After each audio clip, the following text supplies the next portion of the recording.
이슈의 핵심에 가장 가까이 그리고 쉽게 다가갑니다. 오후에 뉴스 세포를 깨우는 시간, 뉴스 오후 시작합니다. 체포동의안 가결 후폭풍이 거셉니다. 이재명 대표는 이재명을 넘어 민주당을 지켜달라는 메시지 냈습니다. 법원은 이 대표의 영장 심사기일을 다음 주 화요일 26일로 정했습니다. 악성 민원 의혹이 제기된 학부모, 그리고 그 학부모의 직장 게시판을 뒤덮은 비난글. 어떻게 생각하십니까? 사적 제재 논란 짚어보겠습니다. 오늘도 쇼츠트랙부터 시작하겠습니다.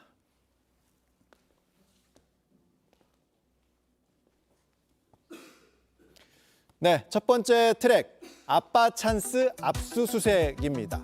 검찰이 선거관리위원회 채용비리 의혹과 관련해 강제 수사에 나섰습니다. 검찰은 중앙선관위를 비롯해 5개 사무실을 압수수색했습니다. 앞서 선관위는 아빠 찬스, 친인척 찬스 채용 비리 논란이 크게 불거졌었죠. 아빠 동료들이 면접관으로 참여해서 좋은 점수를 주는 시기였습니다. 사회적으로 큰 공분을 샀습니다. 지난주 국민권익위원회 발표에 따르면 지난 7년간 선관위 경력 채용 384명 중 58명, 15%가 부정합격 의혹자였습니다. 권익위는 고의성이 의심되거나 상습적으로 부실 채용을 진행한 28명을 고발하고 312건을 수사 의뢰했습니다. 두 번째 트랙, 이번에도 기각입니다. 상습 마약 투약 혐의를 받는 배우 유아인 씨가 또 한 번 구속을 피했습니다. 오늘 두 번째 구속영장 기각됐는데 이번 결정 어떻게 보시나요? 재판부의 판단 존중합니다. 증거인멸 정황이 있다고 법원에서 일부 말이 나왔는데 이 부분에 대해서 어떻게 생각하십니까? 사실은 지난 5월에 이어 두 번째 구속영장이 기각된 건데요. 재판부는 혐의 대부분을 인정하는 점과 증거인멸 교사 여부에 대해 다툼의 여지가 있는 점 등을 고려할 때 구속의 필요성이 부족하다고 밝혔습니다. 재판부는 유 씨와 함께 구속영장이 청구된 공범 최모 씨에 대해서도 영장을 기각했습니다. 자, 세 번째 트랙입니다. 사표서 조합장 특별 감독입니다. 직원들을 복도에 세운 채 혼을 내는 여성. 갑자기 신고 있던 신발을 벗더니 그대로 직원을 향해 내리칩니다. 자, 어깨로 밀치고 또 밀어붙이기까지, 또 뒤에서 발길질을 하고 장소를 바꿔가며 몰아붙이기까지 합니다. 사표를 안 쓰면 가만 안 두겠다. 밤 11시쯤 시작된 폭행과 폭언은 1시간 넘게 지속됐습니다. 전북 순창의 순정축협 조합장 60대 고모 씨인데요. 피해 직원이 고용노동부에 신고를 했고 노동부는 오늘 특별 근로감독에 착수했다고 밝혔습니다. 술을 10을 혼자 먹었는데 그걸 먹고 제가 정신을 잃었던 것 같아요. 너무너무 죄송하고 또 죄송하고. 지역 금융기관의 직장 내 괴롭힘 처음이 아닙니다. 최근 고용부가 발표한 감독 결과에서도 성추행과 술 강요, 괴롭힘 등 300건에 달하는 위법 사항이 무더기 적발된 바 있습니다. 네 번째 트랙, 돈을 갖고 튀어랍니다. 신앵커는 미술관을 좋아합니까? 네, 그림 보는 거 좋아합니다. 그렇습니까? 네. 그럼 이 작품은 어떤지 한번 보시죠. 어디 작품이 있죠? 아무것도 이거 없는데. 보시죠. 백지 아니에요? 이게 네. 작품이에요. 덴마크의 한 미술관에 걸린 어엿한 작품인데요. 네. 제목은 돈을 갖고 튀어라. 아, 돈을 갖고 튀어라. 아무리 예술의 세계가 오묘하다고 해도 사연이 좀 있습니까? 그렇습니다. 2021년 이 미술관에서 옌스 하닝이란 작가에게 우리 돈으로 1억 원가량을 주면서 작품 2점을 의뢰를 했는데요. 빈 캠퍼스의 2점에 돈을 갖고 튀어라. 이런 제목을 붙여서 여기 있다. 이렇게 하고 보내온 거죠. 아, 네. 당연히 미술관이 제작비를 돌려달라 이렇게 요구를 했는데 예. 작가 하닝은 미술관이 나한테 영감을 줬다. 돈을 제대로 받지 못하면 가지고 도망가는 게 현명하다는 메시지를 담은 것이라면서 거부했습니다. 그러니까 애초에 나한테 주려고 했던 작품비가 부족했다 이거죠? 그런 셈이 네. 되는 거죠. 결국 2년간 법정 싸움이 이어졌고요. 덴마크 법원은 작가가 9천만 원을 반환해야 한다는 명령을 내렸습니다. 네, 예술이냐 사기냐 정말 알다가도 모를 세상 일입니다. 지금까지 쇼츠트랙 달려봤고요. 이제 원룸으로 이동해서 정치 이야기 달리겠습니다. 부결은 방탄의 길이고 가결은 분열의 길이니 민주당을 궁지로 밀어넣으려는 정치적 올감이라는 것을 허술하고 잔인한 올감에 걸려들 정당이 아닙니다. 가 149표, 부 136표 가결되었음을 선포합니다.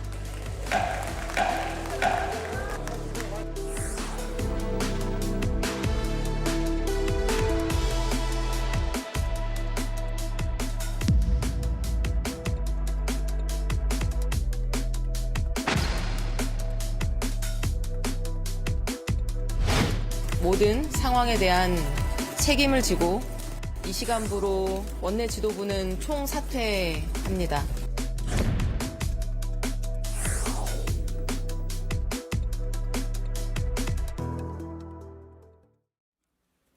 네, 5시엔 뉴스 오후 정치권 이야기 원룸에서 이어가겠습니다. 오신환 전 의원, 김유정 전 의원 나오셨습니다. 안녕하세요. 안녕하세요. 네, 오늘도 바쁘게 달려가야 할 것 같습니다.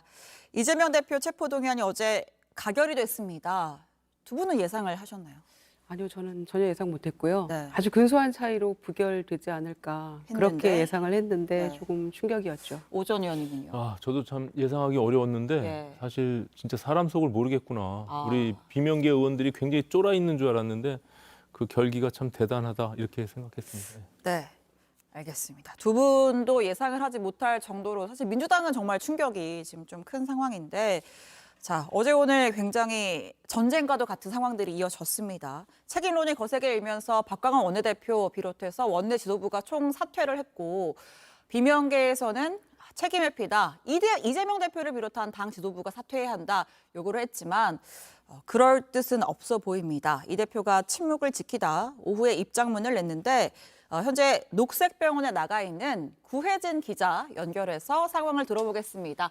자, 구혜진 기자가 영상통화로 지금 연결이 되어 있는데요. 자, 녹색병원 앞이죠. 분위기가 어떻습니까?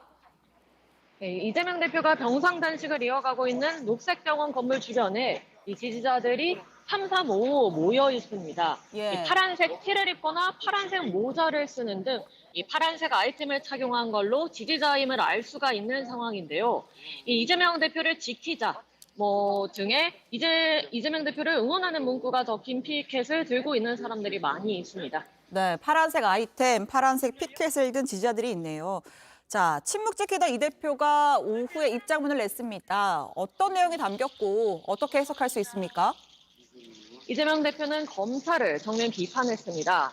촛불로 국정농단 세력을 몰아내자 검찰 카르텔이 권력을 차지했다고 썼는데요. 이 당대표실 관계자는 현재 벌어지는 싸움의 상대가 검찰이라는 점을 다시 한번 명확히 짚자는 뜻이라고 설명했습니다. 입장문에는 민주당의 부족함은 민주당의 주인이 되어 채우고 고쳐달라는 대목도 있는데요. 지지자들을 결집하고 행동을 촉구하는 메시지로 읽을 수 있습니다. 그런데 그 복잡해진 당 상황에 대한 언급은 없는 것 같은데요. 그렇습니다. 체포동의안 가결 사태나 이후 당내에 벌어진 일련의 상황에 대해서 구체적인 언급은 없었습니다. 이재명 대표 측근들 분위기를 보니까요. 영장 실질 심사를 받기 전까지는 당내 상황에 대해 구체적인 메시지는 나오지 않을 것으로 보입니다. 좀 섣부르다고 보는 건데요. 이 영장 심사 결과에 따라서 대응 방향을 정할 것으로 보입니다. 네, 지금 구 기자 옆에서 들리는 목소리는 이 대표 지지자들의 목소리입니까? 네, 맞습니다. 아, 그렇군요. 자, 지금 지도부가 입장을 내는 게 좀 섣부르다고 본다라고 했습니다. 단식 23일 차고 지금 입원 중이잖아요. 입장문은 어떻게 쓴 겁니까? 오늘 입장문은 이재명 대표가 하는 말을 측근이 받아 쓰는 방식으로 작성됐다고 합니다.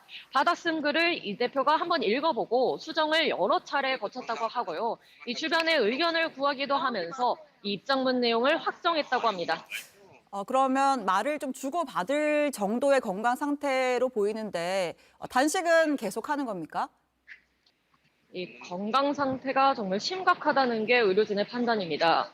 의료진이 개입을 해야 되는 게 아니냐 이런 이야기까지 나오는데요. 잠시 후 6시에 최고위원들도 이곳 병실을 찾아 단식을 중단해달라고 요청할 예정입니다. 하지만 당장 단식을 마칠 것 같지는 않습니다. 아무래도 영장 실질 심사가 열리는 26일 이후까지도 단식을 강행할 거란 전망도 나오는데요. 오늘이 단식 23일 차인 만큼 딱 예단하기는 어렵습니다. 자, 그럼 26일이면 단식이 이어지면 그때가 단식 27일 차가 됩니다. 이 심사에 출석이 가능할까요?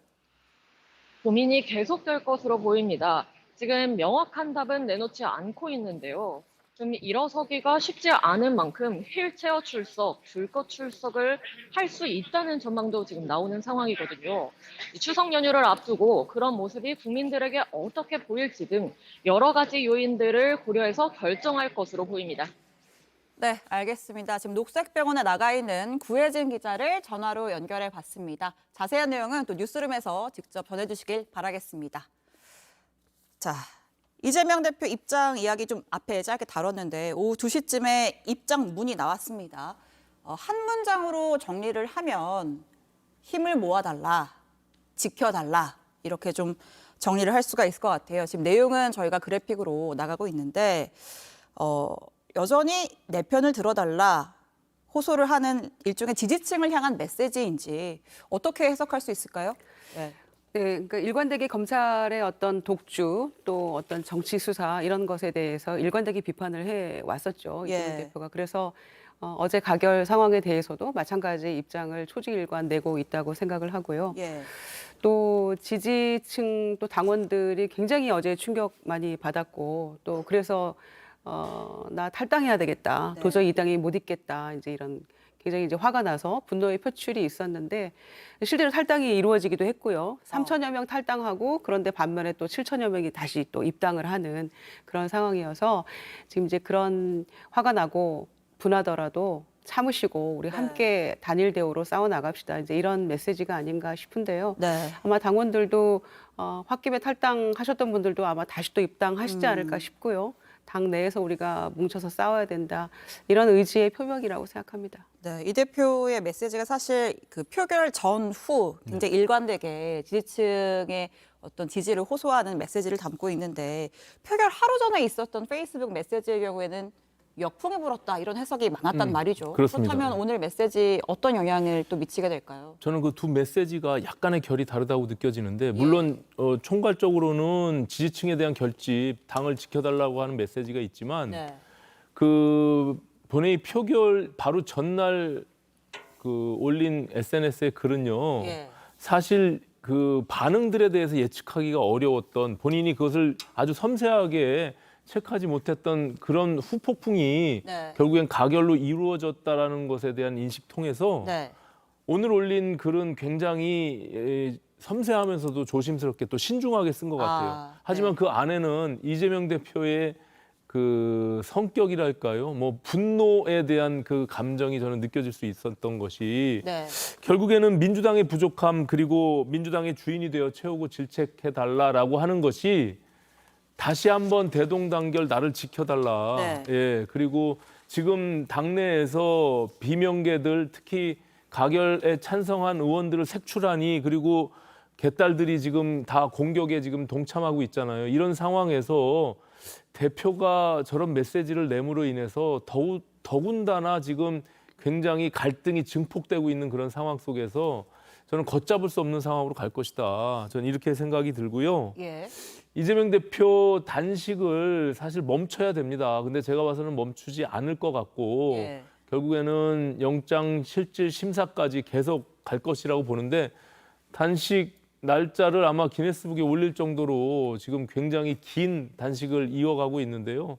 본인의 건강을 위해서도 그렇고 이제는 결국엔 사법부의 마지막 판단만 남아있는 상태입니다. 이것이 모든 국민들이 동등한 기준이나 똑같은 입장에서 법원의 판단을 받는 구속영장에 대한 영장 실질 심사기 때문에 건강을 회복하고 본인이 가서 본인이 부당함을 판사 앞에서 정확하게 얘기하는 것이 저는 마땅하다. 그렇게 생각합니다. 알겠습니다. 이제 그동안에 그 국회에서 단식할 때도 이제 병원으로 이제 그 가시기 전에도 많은 분들이 원로들도 그렇고 단식을 만료했는데 이제 그게 이루어지지 않았죠. 근데 지금 이 시점에서는 어제 이제 가결이 됐기 때문에 나흘 앞으로 다가온 실질 심사를 좀 제대로 준비하기 위해서라도 이제는 단식을 좀 중단하고 몸을 어느 정도 회복해서 거기에 당당하게 임하는 게 어떨까라는 게 아마 당 내외 많은 분들의 생각일 거라고 봅니다. 그런데 모르겠어요. 이제 오늘 6시에 이제 지도부가 찾아가서 그런 의견을 전달할 거라고 하고요. 또 당무회의를 통해서 제발 단식 중단해 주십시오 하고 의결도 했기 때문에 아마 그런 뜻을 충분히 전달해서 이제는 조금 끝내도록 해야 되지 않을까 싶어요. 그게 급선무라고 보고요. 끝난 게 아닙니다. 저는 예. 끝날 때까지 끝난 거 아니라고 생각하고요. 어제 체포동의안이 가결이 됐습니다마는 그걸로 이게 무슨 상황이 다 마무리되는 거 아니기 때문에 저는 뭐 용기를 가져야 된다고 보고요. 특히 유무죄는 재판에서 다투게 되겠지만 네. 이 영장실질심사에서는 도주 우려, 증거인멸 우려 이런 것들이 주를 이루는 것인데 네. 거기에 부합하느냐, 굳이 이게 구속이 꼭 필요한 사안인가에 대해서는 의견을 달리 하기 때문에 네. 법과 또 법관의 양심에 따라서 이 부분은 충분히 고려돼서 네. 판단이 이루어질 부분이라고 생각합니다. 사실 그냥 이재명 대표의 단식에 대한 진정성은 이미 많이 탈색이 된 거예요. 그렇기 때문에 사실 그 엊그저께 올린 SNS를 통해 가지고 모든 사람들이 이재명 대표가 뜬금없이 왜 단식을 했느냐에 대한 의구심이 결과적으로는 체포동의안을 부결시키기 위한 네. 그런 어떤 노림수가 있었다라는 것을 만천하에 드러낸 것이거든요. 예. 그렇기 때문에 저는 지금 당연히 지금 말씀하신 대로 정상적이라면 단식을 이제 그만두고 영장실질심사를 준비하는 것이 마땅한데 본인이 과연 국민들의 어떤 동정표 아니면 법원에서의 그 심사를 기각시키기 위한 것에 어떤 것이 더 유리할 것인지를 분명히 판단할 것 같은데 저는 끝까지 누워 있을 것이다 이렇게 보여지고요. 예. 좀 안타까운 마음이 듭니다. 이제 이재명 대표의 사법적 리스크에서 벗어나서 사실 이제 추석이 얼마 남지 않은 국민들이 지금 어떻게 보면은 굉장히 어려운 민생에 있어서 힘든 그런 상황에서 정치권이 그것을 어루만지고 어떻게 보면은 정책들을 내고 살펴야 되는 거 아니겠습니까? 네. 그래서 하루빨리 이제는 뭐 얼마 남지 않은 법원의 판결에 우리가 모든 것을 다 맡기고 네. 여야 모두가 이제는 민생을 바라보고 정치를 해야 된다. 저는 이렇게 봅니다. 예. 자, 지금 그 일정 저희가 만들어 놓은 그래픽이 나가고 있는데 어제 21일에 체포동의안이 가결이 됐고 오늘 법원에서 바로 영장 심사 기일을 잡아서 또 이야기를 했죠. 26일 추석 연휴가 시작되기 이틀 전입니다. 자, 아까 뭐 짧게 언급을 하셨다시피, 그러니까 체포동의안이 가결된 것이 영장이 발부된다 아니냐 이 문제는 또 아니고 네, 또 전혀 법원의 별개의 판단과는 문제죠. 또 네. 별개의 문제인데 일단 김 전 의원님은 발부 가능성이 높지 않을 것이다라고 평가를 하셨고 오 전 의원님은 어떻게 보십니까 영장 발부 가능성? 한동훈 장관이 그 체포동의안에 대한 그 본인 이제 설명이 있었잖아요. 예. 국회에서 제가 쭉 봤는데. 네. 그동안에 세세하게 이미 언론을 통해서 알려진 바와 그렇지 않고 굉장히 구체적인 사실들도 많이 언급이 된 것 같아요. 특히 증거인멸과 관련해서 특히 그 재판이 이루어지고 있는 공직선거법에 대한 그 위증 교사하는 이런 부분들은 사실 굉장히 충격적인 부분입니다. 그렇기 때문에 본인이 직접 수차례 전화를 통해서 그 위증을 교사했다는 거 아닙니까? 그렇기 때문에 본인은 어떻게든 이 부분에 대해서 향후에 어떤 이 사법적 리스크를 털어야만 미래 권력으로서 다시 한번 재도전할 수 있잖아요. 무슨 수를 써서라도 저것을 회피하기 위한 다양한 수단을 할 수밖에 없는 그런 상황이기 때문에 저는 증거인멸에 대한 소지가 분명히 있고 이런 측면에서 구속 사유가 충분하다 그렇게 보여집니다. 그렇기 때문에 검찰도 굉장히 150쪽에 가까운 네. 체포동의안에 대한 구속 사유를 이미 밝힌 바가 있는 것처럼 저는 법원이 제대로 판단을 해서 저는 구속이 될 거다 이렇게 보고 있습니다. 증거인멸 예. 부분이 쟁점이 될 네, 것이다. 우선은 한동훈 장관의 태도에 대해서 한마디 안 할 수가 없는데요. 이거는 그 대의민주주의를 완전히 훼손하는 그런 모습이라고 생각합니다. 그러니까 본인이 할 말만 1, 2분 내로 짧게 요약해서 이런저런 이유로 청구합니다 하면 될 텐데 예. 본인이 지금 무슨 담당 검사인 듯이 그렇게 하고요. 또 무슨 질의응답하듯이 그 의원들을 향해서 얘기하는 이런 모습은 전혀 온당치 않다고 생각합니다. 본인이 생각하기에 야당 의원들이 탐탁지 않게 여겨진더라도 그럼 국민을 그 대표하는 국회의원들한테 그런 식으로 계속해서 그 얘기하는 것 이런 모습들은 최소한의 정치적 중립성도 무시한 그런 태도가 아닌가 이런 생각이 들어서 한동훈 장관은 계속 그렇게 해서는 안 된다라는 말씀드리고 태도 때문에, 제가 조금만 더요. 사실은 한 장관의 태도 때문에 지난번에도 거부감으로 인해서 반발이 있었잖아요, 민주당 의원들이. 그런 의미라면 사실은 어저께 부결되는 게 맞죠. 어차피 똑같은 그런 아니요, 태도로 저는 그렇게 생각 안 했어요. 왔었으니까. 저는 지난번에도 그 부결된 것이 한동훈 장관의 태도 때문이라고 생각하지 않았습니다. 그러니까 당에서 그렇게 주장하는 분들도 있었는데 저는 그런 건 아니라고 생각했고요. 이번에도 마찬가지라고 생각합니다. 이미 결심은 섰던 거라고 생각을 하고요, 의원들은. 그런데 한동훈 장관의 태도는 그런 식으로 선동하면서 이렇게 모욕 주듯이 이렇게 해서는 될 일이 아니다. 그 부당함에 대해서 제가 지적을 하는 거고요. 특히 이제 실질 심사를 할 때 도주 우려, 증거인멸 우려 이런 건데 도주할 우려는 전혀 없죠. 제로라고 보고요. 증거인멸 우려를 제가 말씀을 드릴게요. 압수수색 300번, 400번 했기 때문에 충분한 증거가 이미 있다고 수차례 얘기했고 어제 한동훈 장관도 그 증거를 막 나열하려고 했던 거 아닙니까? 그 충분한 증거가 있는 것이고 관련자들이 전부 다 구속이 돼 있는 상태고 또 그 가운데에서도 또 보석으로 또 풀려나고 있어요.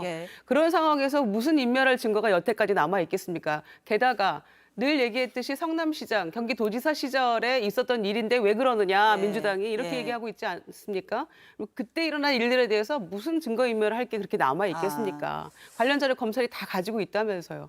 그런 점에서라도 충분히 그 유판사께서 이 부분을 고려해서 구속할 정도는 아니다. 근데 구속사유에 형사소송법에 보면 증거인멸, 도주 우려 이것뿐만이 아니라 피의자의 죄를 범했다고 의심할 만한 상당한 이유가 있을 때라고 되어 있어요. 이건 누가 봐도 다양한 사건 속에서 지금 그동안 이미 알려진 내용만 봐도 모든 것이 정점이 지금 이재명 대표를 향하고 있고 주변의 모든 사람들이 지금 수십 명이 다 구속돼서 지금 형을 받고 있는 그런 상황입니다. 그런 상황에서 이재명 대표가 만약에 구속을 면하게 되면 이거는 그 한동훈 장관이 얘기한 대로 법의 형평성에 어긋나는 측면이 분명히 있어요. 그렇기 때문에 저는 주범으로서의 이재명 대표의 구속은 반드시 이루어져야 된다 이렇게 생각합니다. 알겠습니다. 어제 체포동의안 표결 결과는 두 분 다 가결을 예상하지 못했다라고 하셨는데 예상이 일치했는데 지금 영장 결과에 대해서 두 분의 판단이 엇갈려서 예측이 엇갈려서 저희가 또 이 이야기 다음 주에 뵈면 또 할 수 있지 않겠습니까? 자, 이제부터는 좀 민주당 상황으로 조금 넘어가 볼게요. 이제 이재명 대표 얘기를 했고 당 내부 상황을 좀 짚어보겠습니다. 자, 지금 최고위 지도부 그리고 친명계를 중심으로 가결 투표자 색출해야 한다 이런 이야기가 나오고 있고 아예 죄목이 등장을 했어요. 두 번째 주제 대표를 팔아먹은 죄인데 자, 오늘 최고위에서 이재명 대표 부재 속에 정청래 수석 최고위원이 주재를 했고 뭐 사실상의 대표 대행 역할을 지금 하고 있는데 가결에 대한 죄를 묻겠다 이렇게 못을 박았습니다. 정청래 최고위원의 속개 선언으로 회의를 속개하겠습니다. 국민 여러분 죄송합니다. 당원과 지지자 여러분 정말 미안합니다. 제 나라 국민이 제 나라를 팔아먹었듯이 같은 당 국회의원들이 자기 당 대표를 팔아먹었습니다. 적과의 동침입니다. 윤석열 검찰 독재 정권의 정적 제거, 야당 탄압의 공작에 노란한 것은 용납할 수 없는 해당 행위입니다. 상응한 조치를 취하겠습니다. 해당 행위라고 말씀을 하시는데 6월 달에 당 대표가 국민 앞에 약속한 내용이에요. 그리고 의원총회에서 우리 이렇게 합시다 하고 결의를 한 내용입니다. 그게 2달도 안 돼서 그게 해당 행위가 됩니까? 사실 어제 표결에 당론으로 정해진 건 없었습니다. 자율 소신 투표를 했는데 지도부에서 가결표는 해당 행위다라고 규정을 하면서 대표를 팔아먹은 죄를 묻겠다라고 하는 거. 일단 이 자율 투표에서 이게 죄가 성립이 하는 건지 이렇게 지도부가 나왔을 때 비명계를 혹은 더 자극하는 건 아닌지 이런 생각도 해볼 수 있는데요. 그러니까요. 그러니까 어떤 식으로 이거를 응징할 수 있는 건지 우선 잘 판단은 안 섭니다. 그리고 이렇게 여러 가지 경우의 수, 후폭풍을 염려했다면 차라리 조금 무리한 결론이 아닌가 싶다 하더라도 당론으로 정해서 차라리 당론으로 정했으면 당론으로 정해서 표결에 임했던 것이 훨씬 낫지 않았을까 이런 상황이 될 바에는 이제 그런 뭐 뒤늦은 그런 막 아쉬운 마음이 들고요. 예. 특히 이제 지금은 박광원 원내대표가 이제 어제 사의를 표명했기 때문에 예. 정청래 수석 최고위원이 지금 그 대표를 대행하고 있는데 곧 또 다음 주에 이제 선거가 있기 때문에 아마 그때 그 선출되는 원내대표 체제로 갈 겁니다. 예. 근데 그것도 그거지만 저는 아까 말씀드렸던 것처럼 이재명 대표가 빨리 몸을 추스려서 대표 자리에 복귀하고 실질 심사 임하고 그리고 이후를 꾀하는 게 맞다 이렇게 보고요. 네. 특히 지금 이 상황에서 뭐 모두가 경황이 없을 겁니다. 아마 가결표를 던진 의원들도 지금 어저께 부결을 예상했던 많은 의원들도 당원들도 굉장히 지금 다 패닉 상태라고 생각을 하는데요. 이거를 과거에 뭐 친박, 비박, 분열 상태를 저희가 보면서 예. 그게 분열은 필패라는 거를 반면교사 삼아야 하는데 그러지 못하고 있는 게 아닌가 싶어요. 그래서 그런 우려가 있어서 지금 이런 극단적인 어떤 표현이랄지 네. 이런 언어들은 조금 조심하는 게 좋다 그런 생각입니다. 알겠습니다. 오전 의원님, 예. 그 어제 이 표결 결과를 보면요. 그러니까 지난 2월에 1차 체포동의안 표결했을 때보다 그러니까 찬성, 가결표를 던진 의원들이 절대적으로 늘었다는 거죠, 민주당에서. 그렇습니다. 예. 민주당에서 이제 이탈표라고 표현을 하는데 이탈 규모가 커진 거 어떤 의미라고 보십니까? 저는 이제 의원들이 내색은 못했지만 네. 다들 내부에서의 그 이미 결심들이 서 있었던 것이 아닌가 이렇게 보여지고요. 특히 예.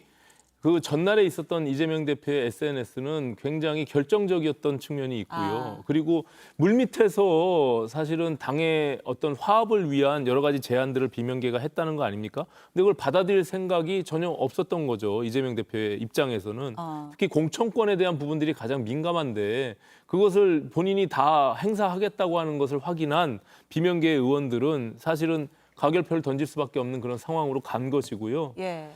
저는 저 당 대표를 팔아먹은 죄라는 것이 정말 있을 수 없는 말도 안 되는 저런 죄목을 붙이는 게 이재명 대표의 빈자리를 정청래 수석 최고위원인가요? 예. 네. 정청래 의원이 그걸 메꾸고 있다는 게 더 황당한데 오죽하면은 그 고민정 최고위원이 네. 최고위원 발언에서 부결표를 던졌다고 스스로 그걸 얘기합니까? 이게 그리고 이런 말을 한들 믿겠느냐라고 하는 푸념어린 저런 최고위원의 발언들을 듣고 그러니까, 예. 민주당의 민주가 과연 살아있느냐 정말 안타깝다 이런 생각을 갖게 됩니다. 이게 사실은 그러니까 가결표를 누가 던졌는지 찾겠다라는 이야기가 나오면서 나온 뭐 해프닝이라고 할까요? 고민정 최고위원 오늘 그 최고위에서 한 발언을 저희가 준비를 했습니다.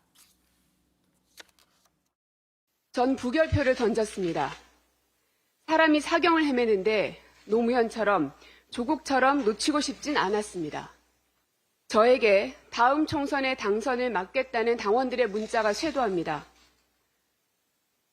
지도부에서 저만 빠지면 된다는 말도 들었습니다. 당원들이 사퇴하라면 사퇴하고 당원들이 남으라면 남겠습니다. 자, 이게 무슨 일인고 하니 어제 고민정 최고위원이 그 본회의장 앞에서 웃는 모습이 이제 카메라에 잡혀서 이제 지지층으로부터 지금 체포동의안이 가결됐는데 웃냐 그러면서 이제 문자 폭탄 같은 걸 받은 거죠. 그래서 이제 고 의원이 시작되기 전에 표결 전에 웃은 거다. 그러면서 오늘 최고위에서까지 이렇게 나는 부결표 던졌다 해명을 했는데 사실 최고위가 내가 무슨 표 던졌다 설명하는 자리는 아니잖아요. 그렇습니다. 예. 국회에서 표결은 무기명 비밀 투표이기 때문에 사실은 대체로 공개 안 하는 게 맞죠. 네. 그런데 지금 상황이니만큼 또 이제 오해받을 만한 그런 사진이 올라갔기 때문에 예. 그걸 해명하다가 본인이 고해성사 하듯이 부표를 던졌다 이런 얘기까지 했는데요.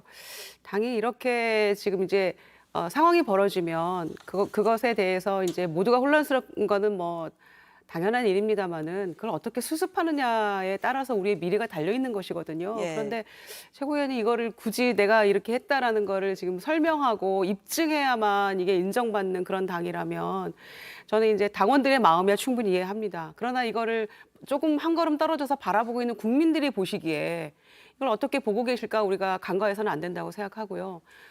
모두가 내년 총선에서 승리하기 위한 그런 과정에 있는 것인데 그때 가면 우리가 늘 중도층의 마음을 얻기 위해서 무당층의 마음을 얻기 위해서 이렇게 하자 이런 많은 전략들을 짜거든요. 예. 그러나 지금은 그거를 잊고 있는 것 같아요. 지금 이런 모습 하나하나가 전부 쌓여서 국민들의 마음에 각인이 될 거라고 생각하거든요. 그래서 지금은 이렇게 서로가 서로를 비난하고 색출하자 이런 얘기보다는 우리가 어떻게 수습할 것인가, 그리고 대표가 빨리 몸을 회복해서 제대로 법원에 가서 소명할 수 있게 그런 방안들을 강구하는 게 우선이라고 저는 생각합니다. 알겠습니다. 개딸들의 표적이 된 건데요. 사실은 저런 사진 한 장을 놓고 저렇게 이지매하듯이 완전히 문자 폭탄 괴롭힘을 갖는 것은 사실 온당치 않다고 보고요.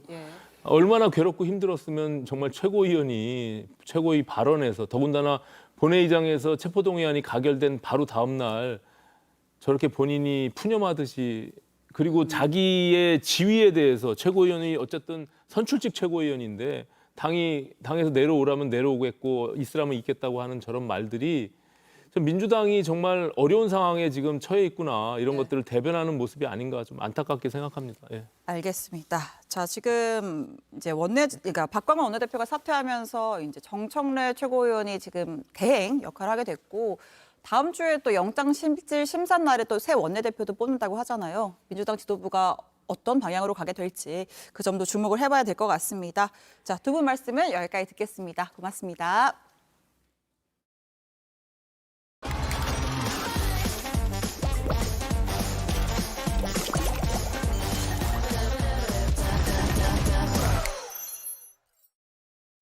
네, 뉴스룸에서 이어가겠습니다. 사건으로 우리 사회를 들여다봅니다. 지금부터는 신유진 변호사, 서준배 경찰대 교수 두 분과 함께하겠습니다. 어서 오십시오.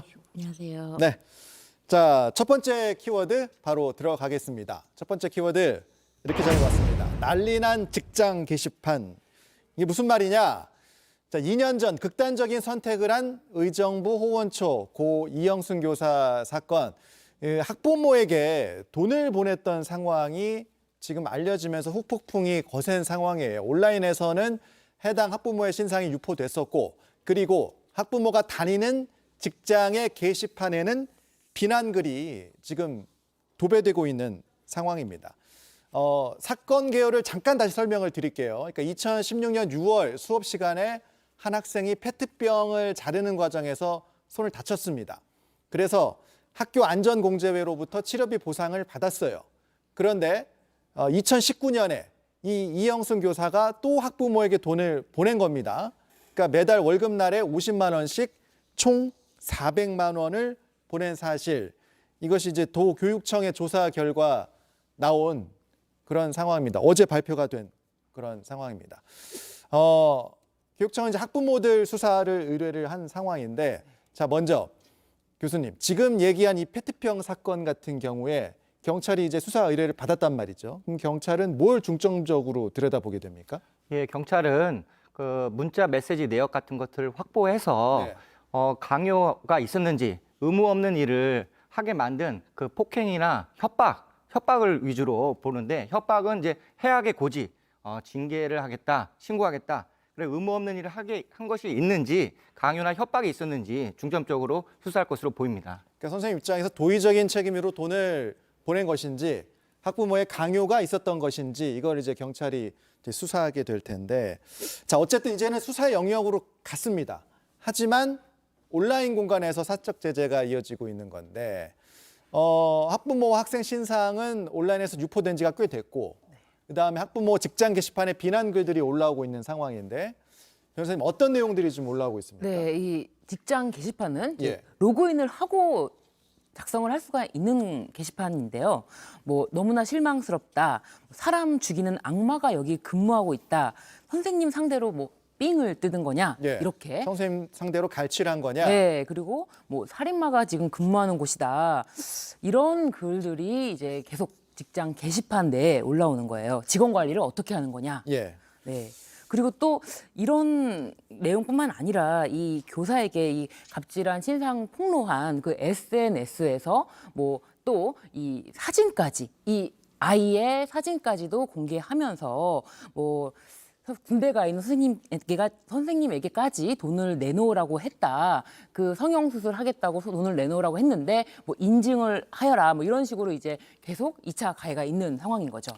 해당 직장에 이제 근조환이 배달됐다는 그런 사진도 올라왔더라고요. 네, 그렇습니다. 이 직장에 지금 도저히 뭐 업무를 할 수 없을 정도로 뭐 게시판이며 전화며 이런 것이 많이 오는데, 이 근조환까지 배달하면서 이 가해 학부모를 직장에서 평온하게 근무하지 못하게 하는 어떻게 보면은 이제 직장에서 해고를 해라라고 압박을 하는 상황입니다.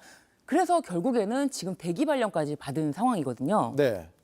대기 발령을 내린 그 상황은 어떻게 좀 이해를 할 수 있을까요? 네, 어쨌든 해당 직장의 관계자의 그 말을 빌으면 네. 경찰 수사가 진행 중이기 때문에 네.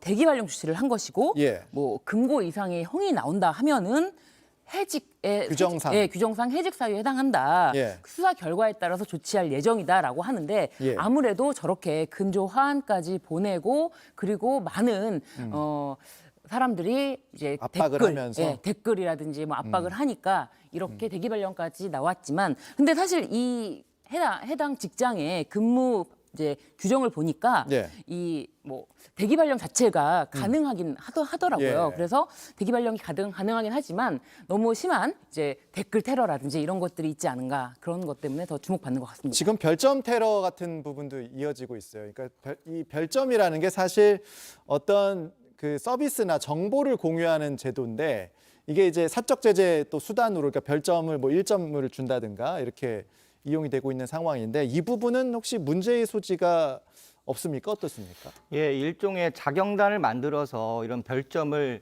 이렇게 낮게 주고 일종의 사적 그 정의를 실현하고 있는 건데요. 엄밀히 말하면 이것도 업무방해죄나 또 신용훼손죄로 처벌받을 수도 있습니다. 그렇기 때문에 이런 사적 제재를 하는 거는 삼가거나 조심해야 된다고 봅니다. 일단 그 보도에 따르면 이 이영순 교사의 아버지께서는 이 사건에 해당 학부모 고소를 준비 중이라고 하는데 그러면서도 다만 이런 무분별한 사적 제재는 하지 말아달라 이렇게 얘기를 한 그런 상황이긴 합니다. 네, 그렇습니다. 어쨌든 직접적으로 법률적으로 처벌을 받을 일이 있으면은 처벌을 하면 되는데 이렇게 사적 제재까지 이렇게 논란이 확산되기 때문에 오히려 법률적 처벌을 받는 데 있어서 뭐 오히려 동정표를 얻을 수가 있다 이런 생각도 들 수가 있고요. 그렇기 때문에 이런 부분은 좀 자제를 요청하고 있고 지금 이 이영순 교사에 대한 학부모들의 행위가 각각의 행위가 뭐 업무방해죄인지 강요죄인지 협박죄 어디까지 해당되는지를 면밀하게 살펴서 처벌 대상이 되면 처벌을 하겠다. 그리고 고소를 하겠다. 고소를 준비 중이다라고 하는 중입니다. 그러니까 일단 이영순 교사에게는 첫 제자였으니까 그런 부분에게 사적인 제재를 하는 것은 멈춰달라 이렇게 아버지께서 이제 얘기를 한 그런 상황이긴 합니다. 이 사적 제재 논란이 최근에 대전 초등교사 사망 사건 때부터 좀 크게 불거지기 시작을 했습니다. 그러니까 악성 민원 의혹이 제기된 학부모들이 가게에다가 이제 뭐 포스트잇을 수많이 붙인다든가 뭐 케첩을 뿌리는 그런 사례도 있었는데 근데 이 과정에서 이 사적 제재의 위험성을 좀 보여주는 대목이 있었어요. 그러니까 잘못 지목된 영업장들의 이제 피해가 있었잖아요. 그러니까 우리는 초등학교 다니는 아이가 없다 그러면서 뭐 온라인에 가족관계 증명서를 인증하는 뭐 그런 상황까지 벌어졌던 거죠. 네, 그렇습니다. 이게 잘못 지목된 가게 영업장의 피해가 엄청나기 때문인데요. 사실 형사소송법이 지금처럼 뭐 피고인, 범죄인을 보호하게 되는 과정이 이 오판의 가능성 때문이거든요.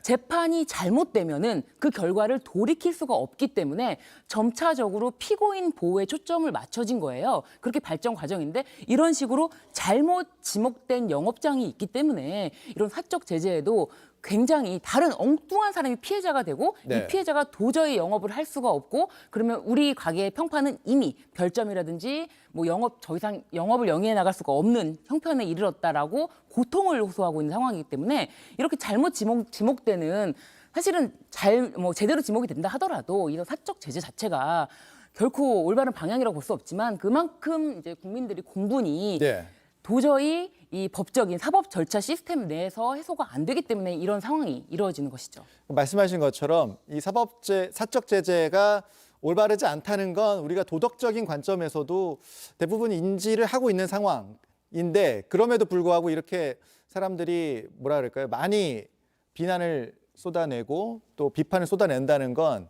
그만큼 우리 사회가 어떤 사법 시스템이나 이런 부분들에 대해서 좀 진지하게 논의를 해봐야 될 시점이 아닌가 이런 생각이 드는데 교수님 어떻게 보십니까? 예, 맞습니다. 지금 신유진 변호사께서 말씀하신 것처럼 우리 형사사법제도가 너무 그 피의자의 인권 보호에만 초점을 맞추다 보니까 사실 진짜 중요한 우리 피해자들의 목소리를 반영하고 또 이런 그 외국 같은 경우는 신상이 기본적으로 다 공개가 되고 미성년자인 경우에만 이제 공개가 안 되는 경우가 많은데 우리나라는 너무 엄격하게 이제 신상 공개를 제한하다 보니까 사법제도에 흥결이 있습니다. 그래서 이런 것들을 우리가 단기적으로 이렇게 복수를 낳을 수가 있기 때문에 해결할 것이 아니라 이런 제도적인 개선을 통해서 장기적으로 해결해 나가야 된다고 봅니다. 그러니까 사적 제재가 옳은가 나쁜가 이것만 계속 얘기할 게 아니라 그럼 우리가 사법 시스템을 어떻게 해나갈 것인가 이것도 좀 논의를 해야 될 필요가 있는 상황이 아닌가 싶습니다.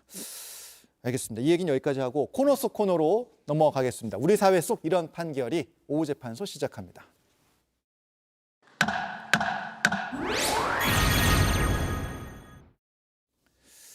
이 사건이요. 그러니까 외도로 생긴 아이를 몰래 낳고 살해, 유기한 엄마에 관한 재판인데요. 1심에서 징역 5년이 나왔는데 항소심에서 징역 4년으로 형이 1년 더 낮아졌습니다. 어떻게 된 걸까 얘기를 할 건데 먼저 사건을 사파로 구성을 했습니다. 사파를 보시면 40대 여성 A씨가 있어요. 근데 술자리에서 우연히 만난 남성과 외도 후에 임신을 했고 지난 1월에 몰래 모텔 화장실에서 그러니까 좌변기에서 출산을 했다 그래요. 그런데 이제 아기를 그대로 방치를 해서 살해하고 비닐봉지에 싸서 주변 골목길에 유기한 혐의로 기소가 됐습니다. 그러니까 영아 살해 및 사체 유기 혐의가 적용이 됐는데 변호사님. 네.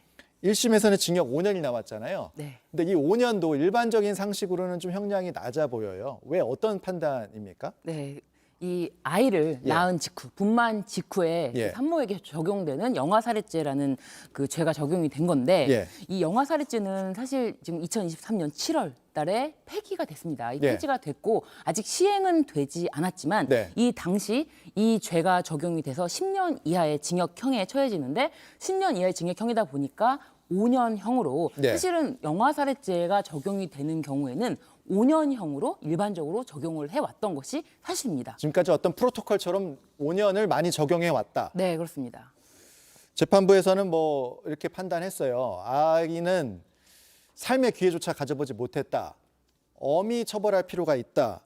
하지만 어쨌든 징역 5년이었던 상황인데 앞서 말씀드린 것처럼 그런데 이 A씨 측에서 형이 무겁다면서 항소를 했고 이 과정에서 징역 1년이 이제 줄으면서 징역 4년으로 감형이 됐는데 이건 또 왜 그랬습니까? 보통은 피고인들이 1심에 이제 법정 구속이 되고 1심에서 판단을 받은 다음에는 보통은 다 항소를 합니다. 왜냐하면 그렇게 항소를 하는 결과 미결 수용자로 더 지낼 수 있기 때문에 대법원까지는 계속 상고까지를 하는데 그럴 경우에 그 항소심에서 무분별하게 감형을 해주면 안 된다는 이야기를 많이 이제 뉴스5를 통해서도 말씀을 드리곤 했는데 이 경우에 특히나 이 판단은 9월 달에 내려졌지만 7월 달에 이미 이 영아살해죄라는 것은 더 이상 우리나라 대한민국에 더 이상 있으면 안 되겠다. 왜냐하면 방금 막 태어난 아이도 생명으로서의 가치가 조금도 뭐 낮거나 그 비교할 수 있는 대상은 아닌데 이 아이가 단 한 번도 숨 쉬고 뭐 자기 이름이 불려지기 전에 생을 마감해야 된다면은 그거는 똑같은 살인으로 봐야 된다라고 해서 영아살해죄가 폐지된 마당에 이렇게 만연하게 그런데 이제 가족들이 가정으로 이제 복귀할 것을 이제 호소했다고 지금 전해지는데 가족들의 태도가 중요합니까? 가족들의 태도가 왜 중요하냐면 이 영아살해죄에서의 피해자의 유족은 이 지금 범인, 피고인의 가족과 동일합니다.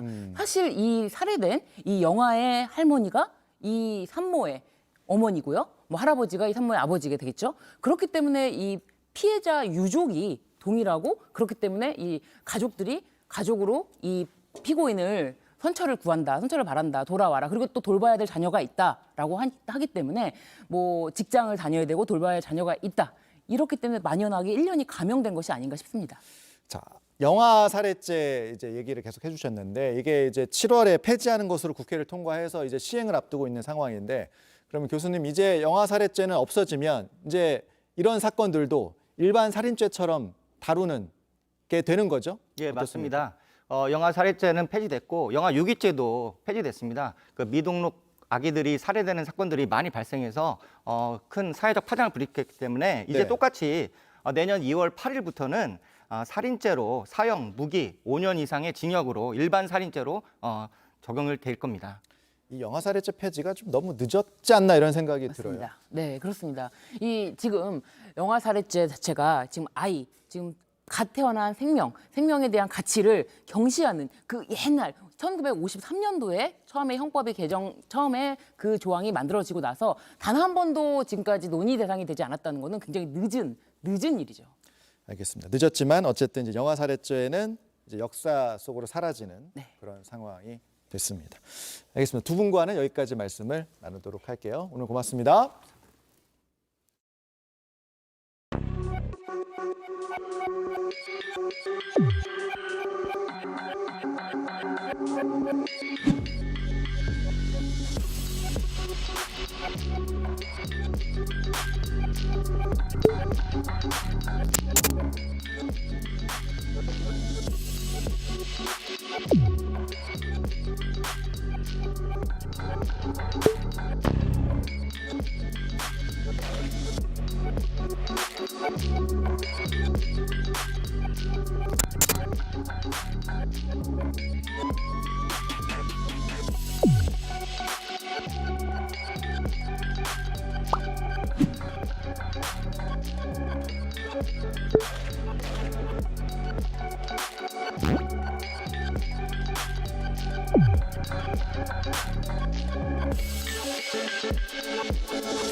전수환 씨가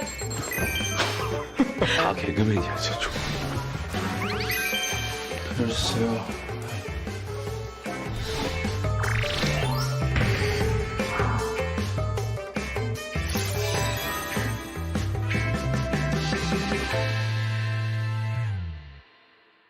네, 금요일에 찾아오는 인터뷰 코너 오후의 티키타카입니다. 오늘은 살아있는 티키타카 그 자체 두 분을 모셨는데요. 제가 한 수 좀 배워가려고 합니다. 유튜브 쇼박스의 개그맨 김원훈 씨, 조진세 씨 모셨습니다. 네, 안녕하세요. 반갑습니다. 안녕하세요. 반갑습니다. 뉴스에 저희가 나오다니 또 말도 안 되는 일이 또 벌어지고 있네요. 또 사고 친 거 아닙니다.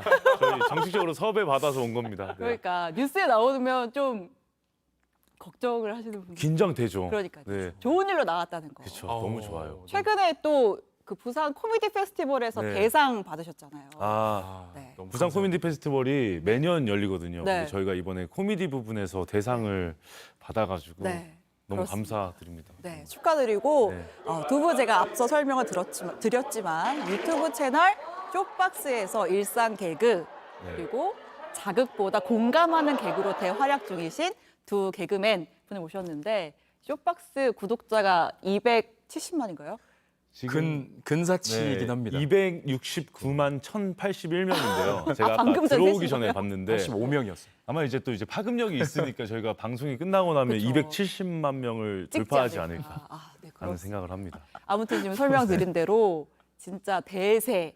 요새 뭐 MZ들한테 가장 인기 있는 아유. 제가 회사에서 수많은 연예인을 봤지만 가장 떨립니다. 아유, 감사합니다. 아유. 아무튼 자 어떻게 이 쇼박스 채널을 만들게 되신 거예요? 원래 공채 개그맨이신 거죠? 네, 네. 그렇죠. 이제 같이 코너를 막 했었는데 네. 개그 콘서트라는 그 프로그램에서 같이 하다가 네. 선배가 저한테 이제 제안을 줘가지고 같이 해보자 그래서 같이 이제 시작을 하게 됐는데 네. 처음 했던 건 너무 잘 안 됐었어요. 그러다가 네.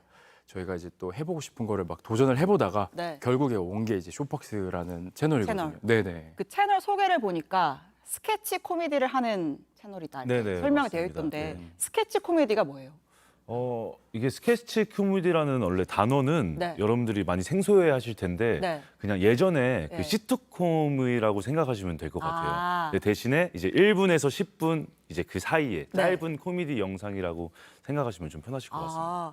저는 너무 그 실제를 생생하게 묘사해서 묘사하는 스케치 저희 사실 실제처럼 그리는. 저희는 약간 묘사라기보다는 네. 그냥 저희가 경험했던 것들을 그냥 이렇게 똑같이 재미나게 좀 풀어보려고 했던 거였는데 네. 뭐 그런 단어가 좀 생긴 건 잘 모르겠는데 어쨌든. 네. 유튜브랑 인터뷰하고 있는. 아 그런가요? 말투가 맨날 뭐 다른 게 없어가지고 항상 똑같습니다 저희는. 아, 그럴까요? 자, 저희가 그 두 분이 활약하신 영상을 조금 더 준비를 해봤거든요. 조회수가 가장 높은 영상을 좀 모아봤습니다. 보면서 좀 이야기를 할게요. 너 내가 이상형에서 만나는 거야? 아, 이상형이군요. 저기요네. 엄지윤 씨죠. 네. 같이 활동하시는. 나 근데 진짜 나 그냥 재밌는 사람? 진짜로? 단기 연애 10년 전이라고 생각하시면 돼요. 네, 지금 뭐 아주 풋풋하게 뭐 서로 눈도 못 마주치면서 대화를 하고 있는데 이제 장기 연애로 가면 확 둘의 관계가 달라지는 거죠. 맞아요. 네. 뭐 우리 몇 년 전에 데이트 통장했던 거 그 친구들이 돈 커서 남아있다. 이렇게 된 겁니다. 10년 뒤에. 38만 2,700원인데? 반띵? 오 나이스 지금 보낸다. 나이스. 아 이 은행 안 쓰다고 수수료 내야 돼. 그냥 이걸로 여행 갈까? 그때 말 받고 나 멘토는 2개 담았는데 나 인스타 업데이트 너무 안 했어. 언제 가게? 그러니까 자세히 보면 둘이 완전 딴 얘기하고 있는 거죠. 자, 지금은 찐남매라는 영상입니다. 네. 이건 이제 정말 말 그대로 친남매들이 네. 좀 이렇게 이야기 풀어내는 그런 거를 한번 담아보려고 했던 건데. 소박스 안에서도 세계관들이 굉장히 많거든요. 예. 이제 제가 지윤이의 남자친구가 될 수도 있고 네. 이제 진세의 누나가 될 수도 있고 뭐 이런 게 있다 보니까 네. 저희가 뭐 여러 가지 장르를 조금 해보고 있습니다. 여러 가지 그 관계성에서의 네. 그런 네. 케미를 막 살려가시는 네. 거잖아요.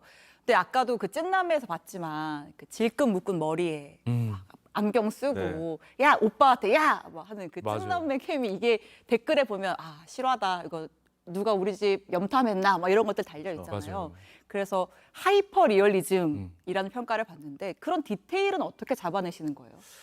아무래도 선배도 이제 남매고 네. 저도 남매거든요. 누나 둘이 쓰시죠? 네, 저는 네. 또 누나 둘이 있고 네. 지훈이도 또 남매거든요. 아. 그러니까 그래서 회의 같은 거 할 때 되게 좀 술술 나오는 편이긴 해요. 그 시리즈 같은 경우는. 경험에서 우러나오는 네, 거군요, 그렇죠. 결국은. 처음에는 이제 저희가 많이 겪어봤던 네. 이야기들을 좀 풀어나가려고 하고 이제 조금 다른 이야기를 좀 하고 싶은데 저희가 경험해보지 못한 것들도 있을 수 있잖아요. 네. 맞아. 그럴 때는 이제 주변 사람들에게 자문을 좀 구하거나 아. 정말 전문직에 종사하시는 분들에게 전문직이요? 예, 예를 들어 뭐 의사나 네. 뭐 이런 직업군을 가지고 계신 아. 분들에게 저희가 좀 인터뷰 같은 것도 하고 하죠. 그 직업군의 특색을 살리기 네네. 위해서 만나서 연구를 하고 네네, 맞습니다. 하시는 거군요.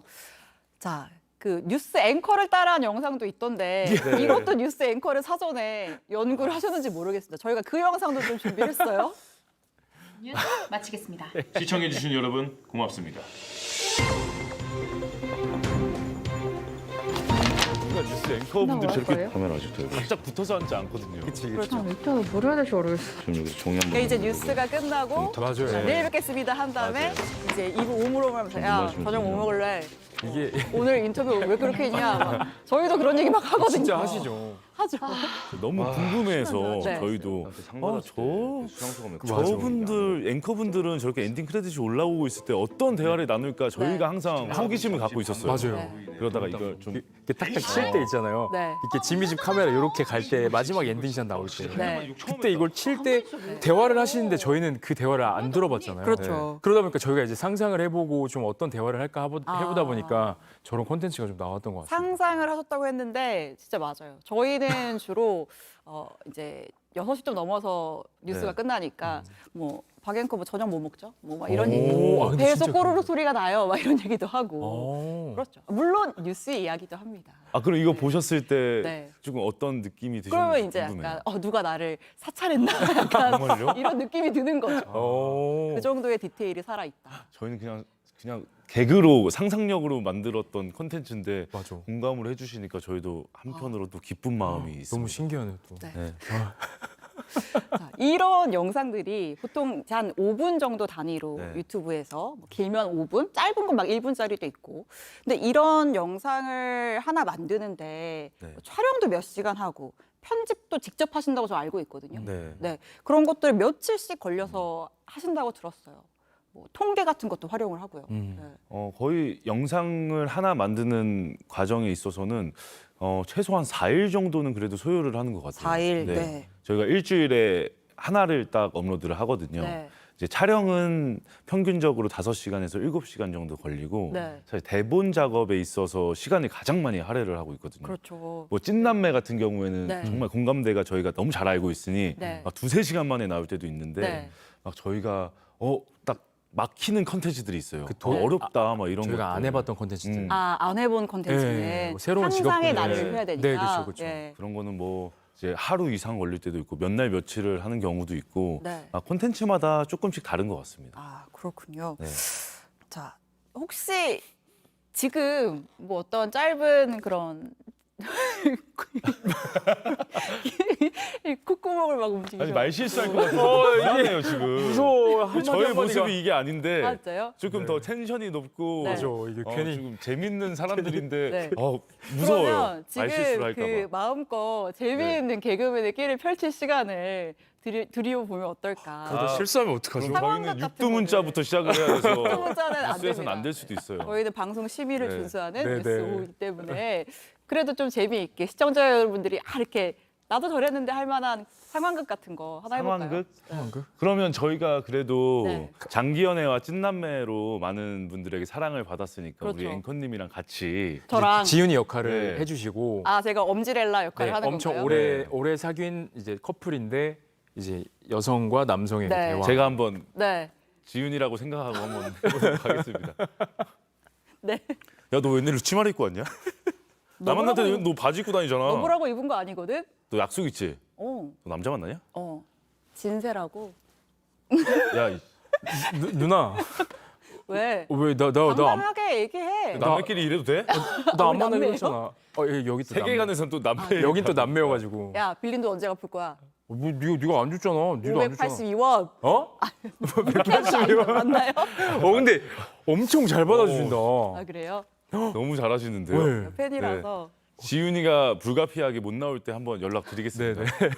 또 270만 원 유튜브에 나가게 되니까 저희야 너무 영광이죠. 너무 영광이죠. 언제라도 불러주시면 나가도록 하겠습니다. 감사합니다. 아무튼 저도 지금 막 어떻게 하려고 했는데 쉽지 않네요. 근데 이제 이 채널의 가장 큰 장점으로 꼽히는 게 보통 사실 개그하면 좀 누군가를 조금 깎아내리거나 막 아니면 좀 자극적인 그런 상황을 유도해서 웃음을 주는 경우도 있는데 쇼박스의 개그를 보면 마음이 편안하다 이런 평가를 해주시는 분들이 많거든요. 또 그런 거를 실제로 염두를 하고 다 이런 걸 짜시는 거죠. 네. 저희가 아무래도 이제 KBS 개그 콘서트 공영방송에서 데뷔를 했기 때문에 네. 그 프로그램을 하면서 정말 많이 배웠어요. 이제 네. 방송 수위나 저희가 적정선을 지켜가면서 어떻게 네. 개그를 해야 좀 밝은 웃음을 드릴 수 있는지를 밝은 웃음. 네, 거기서 좀 많이 얻었기 때문에 네. 거기에서 배운 것들을 저희가 지금 네. 이제 유튜브에서 네. 활용을 하고 있는 거죠. 네. 그래서 실제로도 거기에 대해서 좀 조심스럽게 다가가는 편이고 혹시나 누군가가 불편해하는 개그는 좀 지양하는 편이고 저희도 이제 많은 생각을 많이 하는 편입니다. 그러니까 모토 자체가 좀 건강한 웃음을 네, 드리는 편안한 게 웃음을 드리는 게 그래도 좀 좋지 않을까라는 생각을 합니다. 많은 분들이 웃으셨으면 좋겠거든요. 이제 예. 특정 어떤 연령대가 아닌 네. 남녀노소 누가 봐도 그래도 되게 편안하게 볼 수 있는 그런 영상이 됐으면 좋겠다는 생각에 네. 저희가 열심히 회의하고 있습니다. 알겠습니다. 자, 아까도 좀 언급을 하셨지만 개그 콘서트에서 개그를 시작하셨다고 하셨는데 이제 그때 또 당시에 프로그램이 폐지가 되면서 이런 지상파의 막 개그 프로그램들이 폐지가 되고 어떻게 보면 유튜브는 좀 고육지책으로 시작을 하셨던 건가요? 처음 시작하게 된 계기는 아까 진세가 말했다시피 네. 이제 개그 콘서트를 활동을 하면서도 유튜브를 같이 하고 있었어요. 아, 예. 근데 그때 당시에는 이제 같이 병행을 하다 보니까 네. 저희가 집중을 하진 못했고 네. 이제 개그 콘서트가 폐지가 되면서 이제 본격적으로 한번 해보자 네. 해서 만든 채널이 이제 쇼박스라는 채널이죠. 그렇군요. 어떻게 보면 지금은 또 그 프로그램은 없어졌지만 지금 또 채널을 엄청나게 또 집중하면서 성장을 하게 됐는데 그럼에도 불구하고 또 무대를 굉장히 서고 싶어 한다고 제가 들었거든요. 유튜브랑 무대가 어떻게 다르길래 또 무대에 대한 갈망이 계속 있는 건지. 안 그래도 이제 저희가 처음 시작을 무대 개그를 많이 해왔기 때문에 네. 그냥 이렇게 좀 고향에 가끔 돌아가 보고 싶은 그런 마음이 있기는 하죠. 그런 것도 있고 일단 개그맨한테 무대 자체가 네. 처음 시작이잖아요, 사실. 네. 그러다 보니까 그 직접 들었던 육성으로 들리는 그 웃음도 되게 좀 그립기도 하고 그런 게 좀 다른 것 같아요, 사실. 네. 뭐 지금도 너무 행복하기는 한데 네.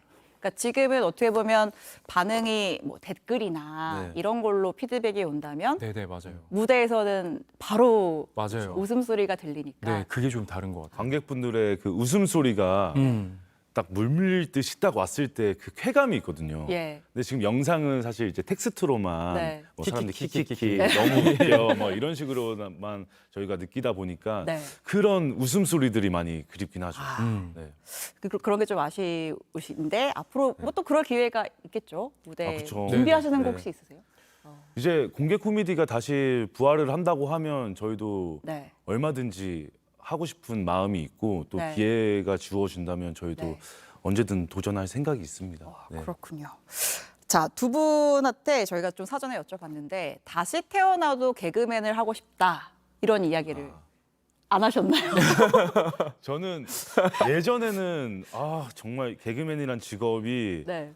너무 적성에 안 맞아서 진로를 많이 바꿔보려고 노력을 했었는데 제가 언급을 해도 되는지 모르겠습니다만 네. 경찰 관련 학교를 나오셨더라고요. 진세가 이제 경찰 관련 반대인가요? 학교를 학교는 아니고 예. 그냥 제가 그걸 준비를 한 조금 했었습니다. 아, 그렇군요. 네. 그런데 개그맨으로 다시 이어가시면요. 근데 모든 이제 코미디언 분들이 그럴 거예요. 네. 이제 뭐 개그 학과라는 건 지금은 생겼지만 예전에는 그런 게 전공적인 과가 없어서 네. 뭐 다른 전공을 하다가 이제 개그맨을 하시는 분들이 되게 많았거든요. 저희도 마찬가지고. 네. 그래서 처음에 개그맨을 시작했을 때는 너무 어려운 직업이다라고 생각을 했는데 지금 이렇게 앵커님이랑 대화를 나누고 네. 많은 분들에게 사랑을 받다 보니까 네. 개그맨이라는 직업 너무 좋은 것 같아요. 아, 저를 만나서 네.